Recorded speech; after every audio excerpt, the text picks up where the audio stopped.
Then another company, Star Leo Advertising Limited, was proposing to do the work at 36.8 million per month. Abavater proposed to do the work at 45,000 US dollars per month. That's 174.6 million shillings. The contract was given to Abavater.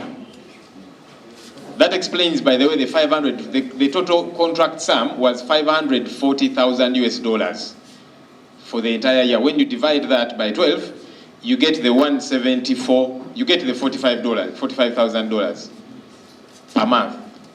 Now, I am puzzled because these three were handpicked, and then eventually the contract is being given to a company which is proposing a figure that is many times more than the two. Because the other two, one is proposing to do the work at 36.8 million per month.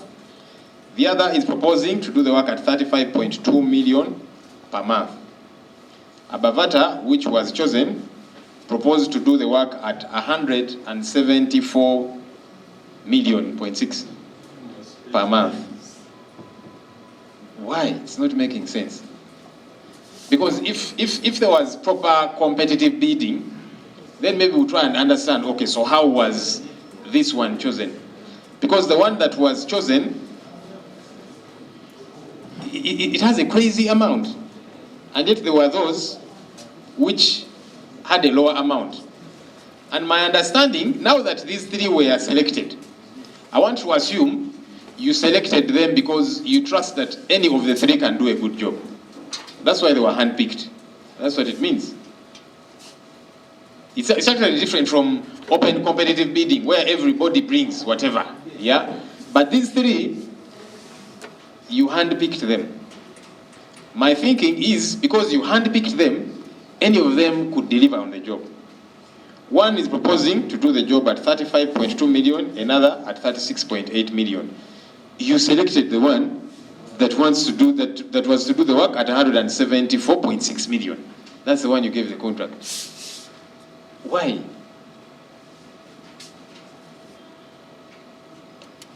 Honorable, I'm not party to that discussion.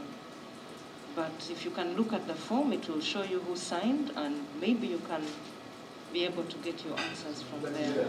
Okay, so you see, okay, right now, of course, you are accounting officer. That time you were a commercial director, and you were the contract manager of this contract. I assumed it, but I was not given an official document. You assumed it. Okay, so because the contract, I was the user department, I assumed, but there's an email there with the person who was assigned to the job. Maybe you, because you forgave me so many documents, you're going to help me do some sieving. Because my challenge, as I come to Honorable Baka, this company, the way it got on board, for starters, further by saying even your minister, General Katumba, where things were not clear, he apologized. And I wanted it to be on record, not us forcing them, but them telling us, we are sorry, here we are underestimated, or we did not see that. We apologize. And then we find a situation. But yeah, if we proceed with why did you select the highest and what have you, when for them they have not committed themselves by saying, yeah, it was wrong, we did a mistake, I think we are dilly-dallying. You see, actually, for them, they might believe they did the right job. They did the good thing. Honorable Chair, I don't know. Because by the time I came, now they had put a new one that I know from July onwards.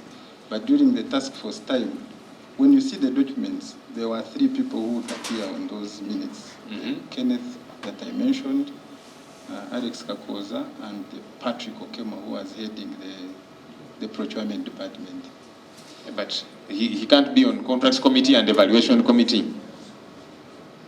Jennifer, you were commercial director. Who was on the contract? Like Paul mentions, when you look at the minutes, you'll see 2 names appearing.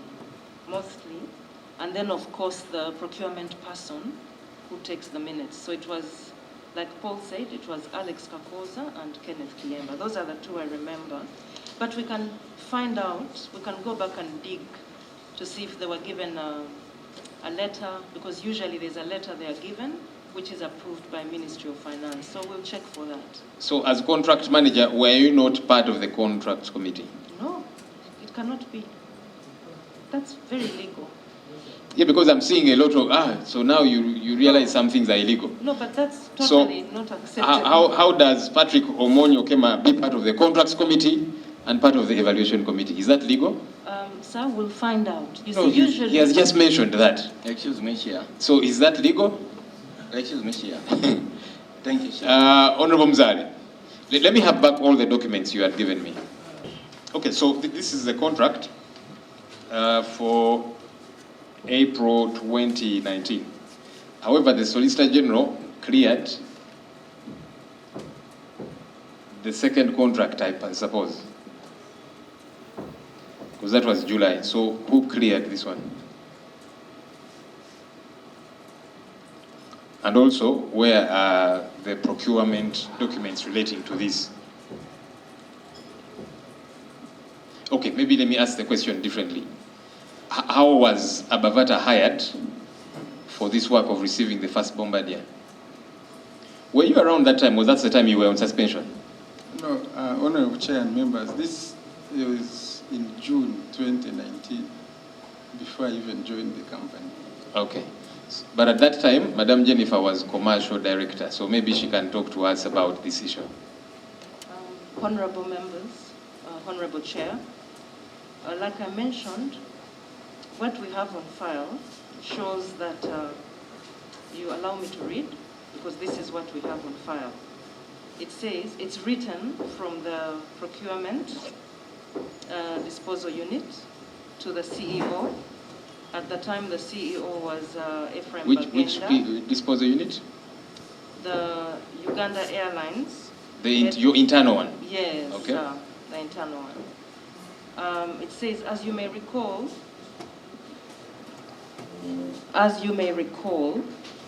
the committee in its 6th meeting held on the 1st of April 2019 approved the contract document for provision of PR agency and events management services at a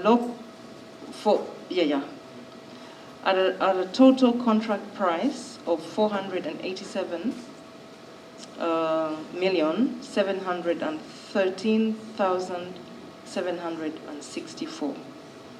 On consideration of the importance of the event to the nation, and on ascertainment of the number of stakeholders expected to attend the function, at the meeting held between the national airline and the Ministry of Works and Transport and other government stakeholders on April 15, 2019, at the VVIP Lounge, Old Airport, the airline was advised to increase the number of invites from 200 to 600, and increasing the cost of the assignment from 488 million to 798, representing 38.8% increment of the original contract price.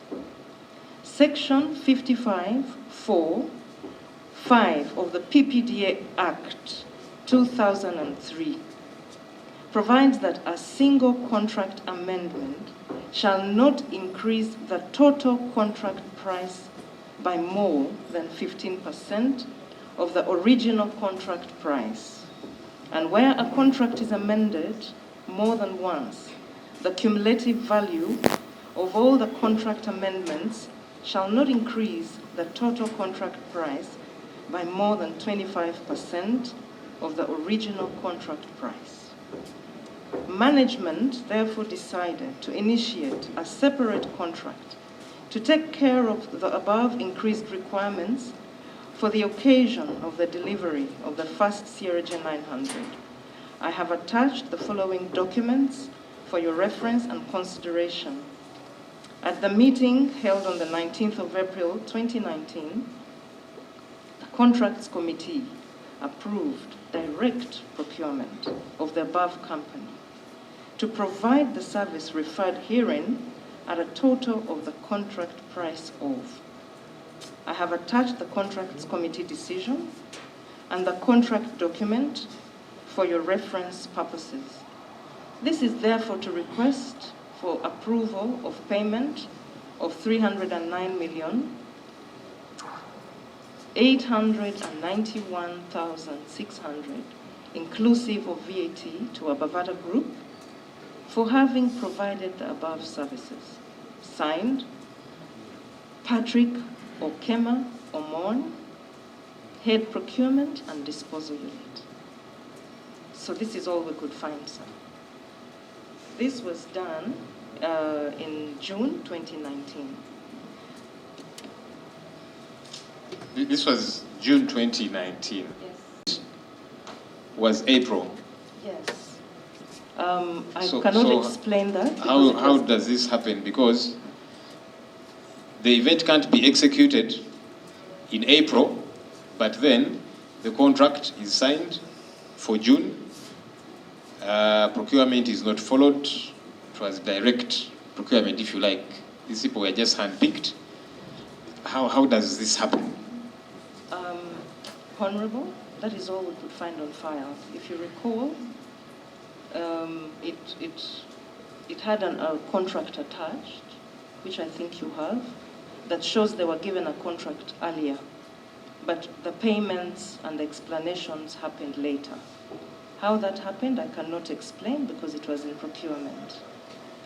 Okay, because you see, you were the commercial director and you were the contract manager. Yeah, so you would certainly have something to explain. Not really, Honorable, because at that point, it was now procurement handling the process. It was procurement handling the entire process. What was your role as contract manager? My role in this particular contract? Well, by the time I arrived, they had already discussed the contract, so I don't know even how it was negotiated in terms of pricing. So two things. One, you, of course, seem to be changing your words. When we had you initially, again regarding this contract, because you signed your particular contract on 4th of April. Yes. And you said that you had intimated to the CEO that this company can do the job. You told us that in this committee. Yes, but that was even before I joined. Okay, so let's imagine, regardless of when it happened, yeah, when you told the CEO. So you signed your contract as commercial director 4th of April. These people do the job on 23rd? Yes. Was it 23rd of April? Yes. Yeah. Procurement is not followed and all of that. You are contract manager and you had told the CEO, these guys can do a good job. I was not contract manager for this job, sir, because I started on the 23rd. As, like Paul explained to you, that Abavater had 2 contracts. I was not contract manager for the event you're asking for, sir. I also do not know, until I read this, that it was a direct procurement. If you notice, what Paul provided you for the second contract has a request with a Form 5 and a note from the technical advisor then, get at least 3 companies. You'll see that. That process was